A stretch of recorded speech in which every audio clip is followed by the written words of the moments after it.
All right, guys, welcome back. Today we're taking a look at the Dust Bowl. This is such a fascinating thing. It's kind of unique in U.S. history, and so it's also an enormous ecological disaster. So this thing has huge impact, and it has an enormous impact in the midst of the Great Depression. So what we're going to see is that as settlers moved into the Great Plains, this is way before the 1930s. We're talking about the 1840s, 1850s, and beyond. As settlers are moving into the Great Plains, they really have to remove the sod, these thick kind of buffalo grasses with the dense roots. They have to remove those in order to get to the rich, fertile soil that's beneath.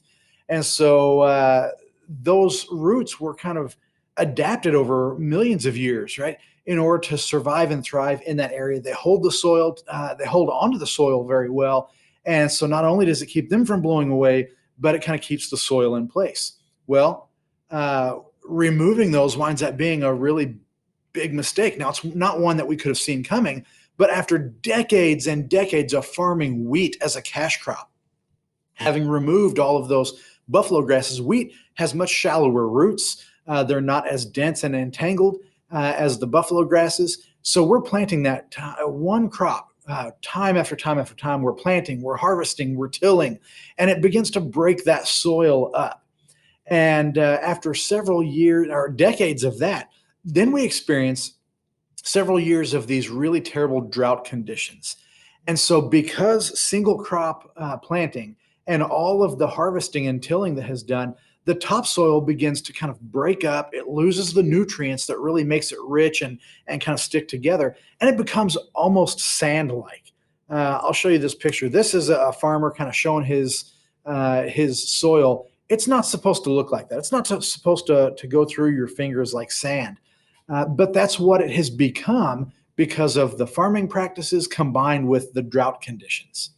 So what we will see is that high winds, which are ever present in the plains, they begin to sweep over the ground, kind of lifting that soil, those particles that are really fine, lifting them up into the air and creating these enormous dust clouds.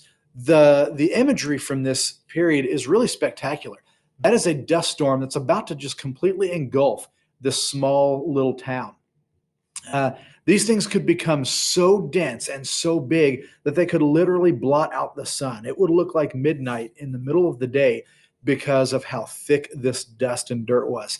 And these clouds could last hours. They could last sometimes for days. This was a big, big deal. It affected areas of Oklahoma, Texas, Nebraska, Colorado, and several other states, as you can see here on this map, right? A lot of different areas that are going to be affected by that. Now, these dust storms have the ability to kill livestock, to destroy crops. As dirt is lifted up into the air, it can bring with it the seeds that have been planted. And what nutrients does exist, it's now just blowing all this topsoil away. And it even, when the dust settles, when the storm is over, it has the potential to almost bury homes. Here we see a barn or some kind of farm structure, maybe a cabin, we don't know, but just looks like sand dunes, right? Or huge snow drifts. When the winds die down, they drop and deposit all of the soil that was in the air wherever it is. And so maybe your area wasn't affected as much, but what you had planted, your crops are now under several feet of soil. That's going to kill them. That's going to choke them out. So this was very dangerous for livestock. It was very dangerous for crops. It was very dangerous for people. It wasn't uncommon for people to kind of tie a rope from their barn doorpost to their home so they could go out in the middle of these storms if they absolutely had to. They'd cover their faces with handkerchiefs so that they could breathe without breathing in too much of the dust particles in the air. And they could follow the rope because they could not see to the barn or back. These things could come up on you very suddenly. And so that was often a safety precaution that was taken. Really, really terrible stuff. Here again, we see that it's covering whatever this used to be, right? With the wheels that are sticking up. It is absolutely covering everything and rendering machines useless, covering all sorts of different things. This becomes the biggest ecological disaster of the entire 20th century. We tend to think of things like oil spills or nuclear meltdown that are going to happen later in the 2000, or not 2000s, but the 20th century, right? The 1900s. But this winds up being the biggest ecological disaster that we see in that 100-year period. It's enormous. And the effects can be felt because over 40% of the farms in the affected areas are going to fail. Over 40% are going to be foreclosed on and forces families to move. This is an image of farmers who are trying to get out of an area, all of their belongings. They are moving usually further west. And we'll see that here. I'll zoom in on this. You see a lot of people who are moving from these affected areas northwest or southwest to California, Washington, Oregon, in order to try to escape. But again, they may have already been terribly affected. They could have lost their life savings because of all the money they poured into their home that they now have no choice but to abandon. It affects the food supply. It affects food prices. It affects local economies, and we see mass migration out of that area.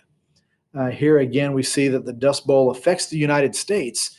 This wasn't a short-term thing, right? The drought lasted so long that these dust storms affected those areas from 1930 to 1937, and in some areas persisted as long as 1940. Here again, we see this little small row of homes that's about to be completely engulfed in one of these dust storms. It was a constant battle of keeping dust out of your home because that was the only place where you had kind of breathable air when these dust storms kicked up. And so they're taking wet rags and they're putting them in the cracks of the doorway to try to keep all of this dust out. It was incredibly dangerous and had an impact far greater than what we might think. The Dust Bowl really only ends when regular rains return. There is nothing that we can do about this. This is a natural thing that we made worse by the plowing. Of course, that was not something that they could have foreseen at the time. But the only way it comes to an end is when regular rains return to the area and nutrients goes back into the soil. The moisture is there to kind of help it stick together.